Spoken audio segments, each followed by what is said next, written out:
ખેડૂતના દીકરા દીકરીઓ નાના હોય વાડીએ જાય એને હાથ બાર ભેગા રાખવાના, એની વાડીએ જતા પોલીસને દેખાડવાના, તો એ વાડીએ જવા દઈએ.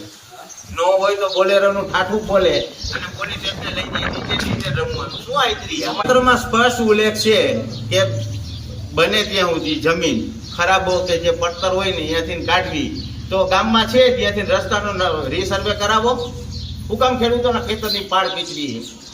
અને પાળ પીતા પછી પાવર સપ્લાય જે થાય છે, આકસ્મિક જે કઈ ઘટના થાય એનો જવાબદાર ખેડૂત છે.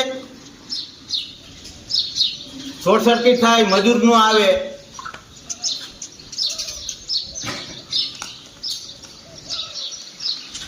એની કઈ પોલિસી બનાવી નથી. હોય ચાપલૂસી, પણ કઈ આવી કઈ સ્વતંત્રતા દિવસે આવી થોડીક હોય. આના માટેના 78 વર્ષ પસાર કર્યા આઝાદીના. આપી નારો હવે આ સરકારની ગુલામી માંથી મુક્ત થાશું. ભાઈ આવું હે ને આ સરકારની ગુલામી માંથી.